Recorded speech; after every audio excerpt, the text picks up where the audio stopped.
ఈ వీడియోలో మనం బయోలాజికల్ ఆక్సిడేషన్ యొక్క electron transport chain oxidative phosphorylation చూద్దాం. ముందుగా అయితే ఛానల్ని సబ్స్క్రైబ్ చేసుకోండి, లైక్ షేర్ కామెంట్ చేయండి. కింద డిస్క్రిప్షన్లో నోట్స్ లింక్ ప్రొవైడ్ చేస్తే అక్కడికి వెళ్ళి నోట్స్ డౌన్లోడ్ చేసుకోండి. ఫస్ట్ వచ్చేసి మనకు బయోలాజికల్ ఆక్సిడేషన్ ఈ టర్మ్స్ యొక్క క్లారిటీ తెచ్చుకుందాం. బయోలాజికల్ సిస్టమ్ అన్నమాట, అంటే living organisms. Okay, human being కావచ్చు. ఓకే, తర్వాత వచ్చేసి ఆక్సిడేషన్ అంటే loss of electron or hydrogen. ఈ ఈ రెండు టర్మ్స్ని బయోలాజికల్ ఆక్సిడేషన్ అంటాం, నార్మల్ టర్మ్స్. ఓకే, ఇది బయోలాజికల్ ఆక్సిడేషన్ అనేది మనకు ఎక్కడ జరుగుతుంది, ఎలా జరుగుతుంది, ఎందుకు జరుగుతుంది అనేది చూద్దాం. ఓకే, ఫస్ట్ వచ్చేసి డెఫినేషన్ చూద్దాం. Biological oxidation refers to removal of electrons or hydrogen atoms from organic molecules. Organic molecules ఏవి మనకు కార్బోహైడ్రేట్స్ ఉండొచ్చు, ఫ్యాట్స్ ఉండొచ్చు, లేకపోతే ప్రోటీన్స్ ఉండొచ్చు. And transfer of electron carriers to electron carriers like NAD+ or FAD for the production of ATP energy. మనకు organic molecule ఏదన్నాడు, carbohydrate అన్నాడు. Okay, మనకు ఆర్గానిక్ మాలిక్ అనేది కార్బోహైడ్రేట్లో మనకు గ్లైకోలైసిస్ పాత్వే అని ఉంది. సో మనకు గ్లైకోలైసిస్ పాత్వే యొక్క ఒక సబ్స్ట్రేట్ని, ఒక మాలిక్యూల్ని నేను ఎగ్జాంపుల్గా తీసుకున్నాను. సో మనకు కార్బోహైడ్రేట్ మాలిక్యూల్ ఏది, ఇప్పుడు గ్లైసరాల్డిహైడ్ 3-ఫాస్ఫేట్ అనేది ఒక organic molecule, carbohydrate organic molecule అనమాట. సో మనకు ఇక్కడ హైడ్రోజన్స్ ఎన్ని ఉన్నాయి, 1 2 3 4 5 హైడ్రోజన్స్ ఉన్నాయి. ఓకే, ఒక హైడ్రోజన్, ఈ ఆర్గానిక్ మాలిక్యూల్ ఏదైతే ఉంటుందో ఒక హైడ్రోజన్ని రిమూవ్ చేస్తుంది. ఓకే, రిమూవ్ చేసినప్పుడు NAD+ ఏదైతే ఉంటుందో ఇది క్యారియర్గా యాక్ట్ చేసి H+ ఏదైతే ఉంటుందో దీంతో అటాచ్ అయ్యి NADHగా ఫామ్ అవుతుంది. ఓకే, దీన్ని మనం క్యారియర్ అని అంటాం. అటాచ్ అయిన తర్వాత ఈ NADH ఏదైతే ఉంటుందో ఫర్దర్గా రియాక్షన్లోకి వెళ్ళి మనకు ATP ఎనర్జీ అనేది ప్రొడ్యూస్ చేస్తుంది అనమాట. దీన్ని మనం బయోలాజికల్ ఆక్సిడేషన్ అని అంటాం. సో మనకు ఆక్సిడేషన్ జరిగినప్పుడు అక్కడ రిడక్షన్ కూడా జరుగుతుంది. Okay, సైమల్టేనియస్గా, right. సో మనకు ఇవి అటాచ్ అయినప్పుడు NADH ఫామ్ అయింది కదా, మనం addition of hydrogen or electron is known as reduction అన్నమాట. తర్వాత వచ్చేసి మళ్ళీ ఆక్సిడేషన్ జరుగుతుంది. ఈ NADH ఏదైతే ఉందో ఆక్సిడేషన్లోకి వెళ్ళి మనకు 2H+ 2 ఎలక్ట్రాన్స్ ఇస్తుంది, అంటే loss of electron or hydrogen. Okay, is known as oxidation reaction. Okay, ఇలా మనకు రిడక్షన్ అండ్ ఆక్సిడేషన్ రెండు జరుగుతాయి అన్నమాట బయోలాజికల్ ఆక్సిడేషన్లో. బయోలాజికల్ ఆక్సిడేషన్లో మనకు 2 టైప్స్ ఆఫ్ పాత్వేస్ లేకపోతే మేజర్ రోల్స్ ఉంటాయి. ఏవేవి, ఎలక్ట్రాన్ ట్రాన్స్పోర్ట్ చైన్ ఉంటుంది, ఇంకోటి వచ్చేసి మనకు ఆక్సిడేటివ్ ఫాస్ఫోరైలేషన్ ఉంటుంది. ఇది ఎందుకు జరుగుతుంది ఇప్పుడు చూద్దాం. ఫస్ట్ వచ్చేసి మనకు electron transport chain. Okay, electron transport chain ఎక్కడ జరుగుతుంది అంటే మనకు మైటోకాండ్రియాలో జరుగుతుంది, రైట్. మైటోకాండ్రియాలో ఇది వచ్చేసి దీన్ని మ్యాట్రిక్స్ అంటాం, ఇది ఇన్నర్ మెంబ్రెయిన్. ఓకే, ఇది outer membrane. Inner and outer మెంబ్రెయిన్లో ఒక స్పేస్ ఉంటుంది వీటి మధ్యలో, దాన్ని మనం ఇంటర్ మెంబ్రెయిన్ అంటాం. ఓకే, మనకు ఇన్నర్ మెంబ్రెయిన్ యొక్క జూమ్ ఇన్ చేస్తే మనకు ఫస్ట్ వచ్చేసి ఈ స్ట్రక్చర్ కనిపిస్తుంది. ఓకే, దీన్ని ఇంకా జూమ్ చేస్తే ఈ స్ట్రక్చర్, ఇన్నర్ మెంబ్రెయిన్ యొక్క స్ట్రక్చర్ ఇది. ఇక్కడ వచ్చేసి మ్యాట్రిక్స్ ఉంటుంది, పైన వచ్చేసి ఇంటర్ మెంబ్రెయిన్ ఉంటుంది. ఫస్ట్ వచ్చేసి మనకు ఎలక్ట్రాన్ ట్రాన్స్పోర్ట్ చైన్ ఎందుకు జరుగుతుందో అది చూద్దాం, రైట్. ఎనర్జెటిక్స్ చూసుకుంటే మనకు గ్లైకోలైసిస్ పాత్వేలో 4 ATP, direct ATP, net ATP అనేది 4 ATP అనేది ఫామ్ అయింది. తర్వాత వచ్చేసి అదే గ్లైకోలైసిస్లో మనకు 2 NADH అనేది ఫామ్ అయింది. మనకు ఇక్కడ NADH నుంచి మనకు ఏం కావాలంటే ATP కావాలి. NADH ఏదైతే ఉంటుందో ఫర్దర్గా రియాక్షన్లోకి వెళ్ళి మనకు ATP ఎనర్జీని ప్రొడ్యూస్ చేస్తుంది. ఓకే, అదేవిధంగా సిట్రిక్ యాసిడ్ సైకిల్ ఏదైతే ఉంటుందో ఒక GTP, ఒక FADH2, ఒక 3 NADH ప్రొడ్యూస్ చేస్తుంది. ఈ GTP అంటే ATPనే. ఓకే, మనకు ఇవి రెండు కూడా ATPని ప్రొడ్యూస్ చేయాలి. ఇవి రెండు ATPని ప్రొడ్యూస్ చేయాలంటే ఏ మెకానిజంలోకి వెళ్ళాలంటే NADH అండ్ FADH నుంచి మనకు ATP ప్రొడక్షన్ అవ్వాలంటే ఎలక్ట్రాన్ ట్రాన్స్పోర్ట్ చైన్లోకి ఇవి రెండు వెళ్ళాలి. ఎలక్ట్రాన్ ట్రాన్స్పోర్ట్ చైన్లోనికి ఇవి రెండు వెళ్తేనే మనకు ATP ఎనర్జీ అనేది ప్రొడ్యూస్ అవుతుంది. ఓకే, ఇప్పుడు మనం ఎలక్ట్రాన్ ట్రాన్స్పోర్ట్ చైన్ మెకానిజం చూద్దాం. ఓకే, స్ట్రక్చర్ అయితే ముందుగానే ఎక్స్ప్లెయిన్ చేసేసా. ఫస్ట్ మనకు దీంట్లో ఈ ఇన్నర్ మెంబ్రెయిన్ ఏదైతే ఉంటుందో దీంట్లో మనకు 4 కాంప్లెక్సెస్ ఉంటాయి అండ్ 2 కోఎంజైమ్స్ ఉంటాయి. ఓకే, ఫస్ట్ వచ్చేసి మనకు కాంప్లెక్స్ 1, కాంప్లెక్స్ 2, ఇది కాంప్లెక్స్ 3, కాంప్లెక్స్ 4 అనమాట. ఓకే, ఇది వచ్చేసి మనకు మ్యాట్రిక్స్ ఇది వచ్చేసి మనకు ఇంటర్ మెంబ్రెయిన్. ఓకే. మనకు ఎన్ఏడిహెచ్ అనేది ఇంతకుముందు మనకు ఎన్ఏడిహెచ్ అనేది ఫామ్ అయింది కదా! ఇప్పుడు అది ఆక్సిడేషన్‌లోకెళ్ళి అదే ఆక్సిడేషన్‌లోకెళ్తే loss of hydrogen and loss of electron. So, మనకు ఎలక్ట్రాన్స్ అనేది ఇలా డిసోసియేట్ అయితాయి హైడ్రోజన్. ఓకే. మనకు 2 ఎలక్ట్రాన్స్ ఏవైతే ఇక్కడ ఫామ్ అయినాయో అవి కాంప్లెక్స్ 1లోకెళ్తాయి. కాంప్లెక్స్ 1లోకెళ్ళి ఎఫ్ఎంఎన్ అండ్ ఎఫ్ఈఎస్ సబ్స్టాన్స్‌లో పాస్ చేసుకుంటూ ఏదుంది కోఎంజైమ్ క్యూలోకి వెళ్తుంది. కోఎంజైమ్ క్యూ నుంచి మళ్ళీ అది కాంప్లెక్స్ 3లోకి వెళ్తుంది. కాంప్లెక్స్ 3లో సైటోక్రోమ్ బి, సైటోక్రోమ్ 2 నుంచి మళ్ళీ ఎఫ్ఈఎస్ సబ్స్టాన్స్ నుంచి సైటోక్రోమ్ జికి వెళ్ళి మళ్ళీ కాంప్లెక్స్ 3 నుంచి సైటోక్రోమ్ సికి వెళ్తుంది. సైటోక్రోమ్ సికి వెళ్ళి మళ్ళీ ఎక్కడికి వెళ్తుంది, అది కాంప్లెక్స్ 4లో సైటోక్రోమ్ ఏ, సైటోక్రోమ్ ఏ3 తర్వాత ఇలా ఈ 2 ఎలక్ట్రాన్స్ ఏవైతే ఉంటాయో బయటికి వచ్చేస్తాయి. బయటికి వచ్చిన తర్వాత ఇక్కడ మనకు మెయిన్ అనేది జరుగుతుంది, మెయిన్ రియాక్షన్ అనేది జరుగుతుంది. సో మనకు ఇక్కడ 2 ఎలక్ట్రాన్స్ ఏవైతే బయటికి వచ్చినాయో అవి ఆక్సిజన్ మాలిక్యూల్ ప్లస్ హైడ్రోజన్ మాలిక్యూల్స్తో కంబైన్ అయి మనకు H2O అనేది ఫామ్ చేస్తుంది. మీకు ఇక్కడ ఇంకోటి ఉంటుంది, ఇక్కడ ఏ కాంప్లెక్స్ 2 ఏదైతే ఉంటుందో FADH2 ఏదైతే మళ్ళీ FADH2 ఏదైతే ఉంటుందో FAD plus 2 electrons and 2H plus కిందకి ఫామ్ అవుతుంది. ఓకే. సో మీకు ఇక్కడ ఒక డౌట్ రావచ్చు, సార్ ఇక్కడ 2 ఎలక్ట్రాన్స్ ఇక్కడ 2 ఎలక్ట్రాన్స్ టోటల్ 4 ఎలక్ట్రాన్స్ కదా, అవి 4 ఇక్కడ రావాలి కదా, ఓన్లీ 2 ఎందుకు వచ్చినాయండి? కాకపోతే మనకు ఫస్ట్ ఈ 2 ఎలక్ట్రాన్స్ వెళ్ళిపోతాయి, తర్వాత వచ్చేసి ఈ 2 ఎలక్ట్రాన్స్ వెళ్ళిపోతాయి, ఒకేసారి 2 వెళ్ళవు. ఓకే. సో మనకు ఓన్లీ 2 ఎలక్ట్రాన్సే తీసుకుంటాం ఇక్కడ. సో మనకు నెక్స్ట్ ఇప్పుడు చూపిస్తా. మనకు ఈ 2 ఎలక్ట్రాన్స్ ఏవైతే ట్రాన్స్ఫర్ అవుతాయో ఎప్పుడైతే ట్రాన్స్ఫర్ అవుతున్నాయో మనకు ఇక్కడ ఎనర్జీ అనేది ప్రొడ్యూస్ అవుతుంది. సో ఆ ఎనర్జీ ప్రొడ్యూస్ అవ్వడం వల్ల మనకు మ్యాట్రిక్స్లో హైడ్రోజన్స్ అనేటివి చాలా ఉంటాయి, మ్యాట్రిక్స్లో చాలా ఉంటాయి. సో మనకు ఈ 2 ఎలక్ట్రాన్స్ ట్రాన్స్ఫర్ అయ్యే అప్పుడు ఎనర్జీ రిలీజ్ అయిన దాన్ని ఈ హైడ్రోజన్ అయాన్స్ యూజ్ చేసుకొని అవి ఈ కాంప్లెక్స్ త్రూ మనకు ఇంటర్ మెంబ్రేన్ స్పేస్లోకి వెళ్ళిపోతాయి. సో మనకు కాంప్లెక్స్ 1 అనేది 4 హైడ్రోజన్ని ట్రాన్స్ఫర్ చేస్తుంది, కాంప్లెక్స్ 3 అనేది మనకు 4 హైడ్రోజన్ని ట్రాన్స్ఫర్ చేస్తుంది, కాంప్లెక్స్ 4 అనేది మనకు 2 హైడ్రోజన్ని ట్రాన్స్ఫర్ చేస్తుంది.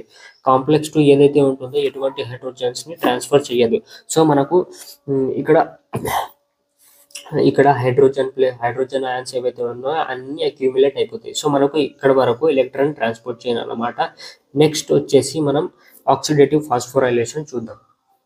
ఆక్సిడేటివ్ ఫాస్ఫోరైలేషన్లో మనకు ఏం జరుగుతుందంటే ఇంతకుముందు ఏమైంది, మనకు H+ ఏదైతే ఉంటుందో మనకు ఇక్కడ H+ ఉంది కదా, ఇక్కడ H+ ఉండేటివి ఇక్కడ నుంచి మనకు కాంప్లెక్స్ నుంచి H+ అనేటివి బయటికి వెళ్ళిపోయినాయి. ఓకే. ఇక్కడ నుంచి 4H+ వచ్చిపోయినాయి, ఇక్కడ నుంచి 4H+ వెళ్ళిపోయినాయి, ఇక్కడ నుంచి 2H+ అనేటివి వెళ్ళిపోయినాయి, అంటే టోటల్ 10H+ వెళ్ళిపోయినాయి. సో మనకు ఇక్కడ ఇది మ్యాట్రిక్స్ కదా, సో మనకు ఇక్కడ H+ ఉండేటివి ఇక్కడ బయటికి వెళ్ళిపోయినాయి, అంటే ఇక్కడ మైనస్ ఛార్జెస్ అనేది డెవలప్ అవుతుంది. ఓకే. ఇక్కడ టోటల్ మైనస్ ఛార్జ్ అనేది డెవలప్ అవుతుంది, పాజిటివ్ ఛార్జ్ అనేది బయటికి పోయింది కాబట్టి మనకు మైనస్ ఛార్జ్ అనేది లోపల డెవలప్ అయింది. సో మనకు ప్రోటాన్ గ్రాడియంట్ అనేది జనరేట్ అవుతుంది. ఇప్పుడు H+ అన్ని ఒక చోట ఉండడం వల్ల ప్రోటాన్ గ్రాడియంట్ అనేది జనరేట్ అయింది. సో మనకు ఈ H+ ఏదైతే ఉంటుందో కాంప్లెక్స్ త్రూ బయటకు వెళ్ళింది, ఇవి మళ్ళీ మనకు మ్యాట్రిక్స్ లోపలికి రావాలంటే మనకు ఈ లేయర్స్ ఏవైతే ఉంటాయో ఫాస్ఫోలిపిడ్ బైలేయర్, ఈ లేయర్స్ మనకు H+ని లోపల రానివ్వడానికి పర్మిషన్ ఇవ్వదు, అలో చేయదన్నమాట. సో మనకు ఒకటే దారి మిగిలింది. సో మనకు ఏ దారి అది, ఈ కాంప్లెక్స్ ఏమంటామంటే మనం ATP సింథెస్ అని అంటాం. ఓకే. ATP సింథెస్ నుంచే మనకు H+ అనేది మ్యాట్రిక్స్ లోపలికి రావాలి. సో మనకు మ్యాట్రిక్స్ లోపలికి రావాలంటే ఈ H+ ఏదైతే ఉంటుందో 4H+, 2H+, టోటల్ 10H+ ఏవైతే ఉంటుందో దీని త్రూ రావాలి. సో మనకు H+ ఏదైతే ఉంటుందో ఇక్కడ ఫామ్ అయినప్పుడు మనకు ఒక ఎనర్జీ అనేది ప్రొడ్యూస్ అవుతుంది. ఓకే. ఎనర్జీ ప్రొడ్యూస్ అవ్వడం వల్ల మనకు ఈ ATP సింథెస్ ఏదైతే ఉంటుందో ఒక టర్బైన్ ఫామ్లో ఉంటుంది. ఓకే. ఇలా తిరుగుతున్నప్పుడు మనకు H+ అనేటివి బయటకు వస్తుంటాయి మ్యాట్రిక్స్లోకి. అప్పుడు వచ్చేటప్పుడు ఇంకో ఎనర్జీ అనేది ప్రొడ్యూస్ అవుతుంది. ఎనర్జీ ప్రొడ్యూస్ అవ్వడం వల్ల మనకు ADP ఉంటుంది కదా, ఫాస్ఫేట్ గ్రూప్ అనేది మనకు ADPతో అటాచ్ అవుతుంది. ఓకే. ఈ టర్బైన్ తిరగడం వల్ల మనకు ఫాస్ఫోరైలేషన్ జరుగుతుంది. ఫాస్ఫోరైలేషన్ అంటే addition of phosphate group. Okay. మనకు ADPకి ఫాస్ఫేట్ గ్రూప్ అటాచ్ అయ్యి మనకు ATP ఎండ్ ప్రోడక్ట్ అనేది ఫామ్ అయిపోయింది. ఎలా ఫామ్ అయిపోయింది అంటే మనకు ఇంతకుముందు ఏం జరుగుతుంది, మనకు NADH ఉంది కదా, NADH నుంచి మనకు ATP ఫామ్ అవ్వాలి. సో మనకు ఇక్కడ NADH స్టార్ట్ అయితే NADH ఎక్కడ స్టార్ట్ అయింది, ఇది మనకు ఎలక్ట్రాన్ ట్రాన్స్పోర్ట్ చైన్ లో స్టార్ట్ అయితే మనకు ఆక్సిడేటివ్ ఫాస్ఫోరైలేషన్ ఎండింగ్ లో మనకు ఏటీపీ అనేది ఫామ్ అయిపోయింది. సో మనకు ఇది వచ్చేసి electron transport chain and oxidative phosphorylation యొక్క మెకానిజం అన్నమాట.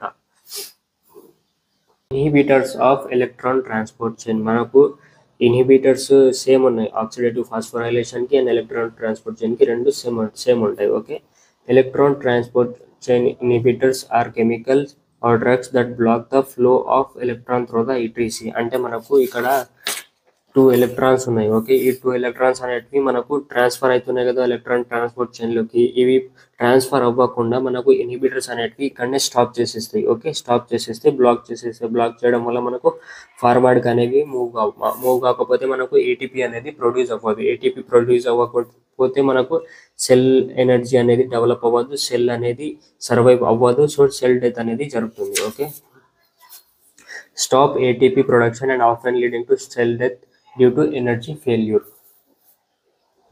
ఇన్హిబిటర్ ఫస్ట్ వచ్చేసి మనకు ఫస్ట్ ఇన్హిబిటర్ ఏది రొటెనన్ అండ్ అమైటాల్. ఇవి రెండు ఎక్కడ యాక్ట్ చేస్తాయి అంటే మనకు కాంప్లెక్స్ 1 దగ్గర యాక్ట్ చేస్తాయి. కాంప్లెక్స్ 1 దగ్గర యాక్ట్ చేసి మనకు ఈ కాంప్లెక్స్ 1 ని బ్లాక్ చేస్తే ఇక్కడ బ్లాక్ చేసేస్తే మనకు 2 ఎలక్ట్రాన్స్ ఏదైతే ఉంటుందో మనకు కోఎంజైమ్ క్యూ దగ్గరికి వెళ్ళవు.